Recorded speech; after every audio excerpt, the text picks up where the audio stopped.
আবারও আজ জাতিসংঘে আমাদের মায়ের ভাষা বাংলায় ভাষণ শোনা যাবে। আর বাংলায় এ ভাষণ দেবেন ডক্টর ইউনূস।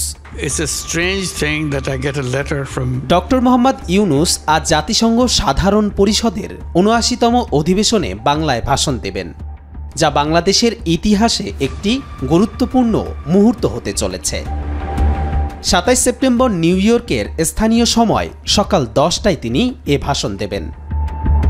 ভাষণে তিনি অন্তর্বর্তী সরকারের প্রধান উপদেষ্টা হিসেবে তার দায়িত্ব গ্রহণের প্রেক্ষাপট, রাষ্ট্র সংস্কারের উদ্যোগ এবং ছাত্র জনতার বিপ্লবের পর নতুন বাংলাদেশের গঠন নিয়ে বাংলায় আলোচনা করবেন। ডক্টর ইউনূস তার বক্তব্যে বৈষম্য বিরোধী সমাজ গঠন, যুব আন্দোলন এবং বৈশ্বিক সমর্থনের প্রয়োজনীয়তা তুলে ধরবেন।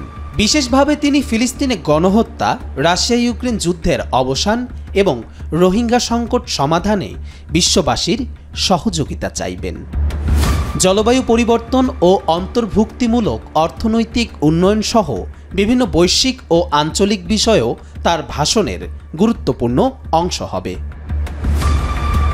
এই ভাষণ বাংলাদেশের গণ অভ্যুত্থান এবং ডক্টর ইউনূসের নেতৃত্বে নতুন রাষ্ট্র ব্যবস্থা গঠনের প্রতিশ্রুতির বার্তা বিশ্ববাসীর কাছে পৌঁছাবে।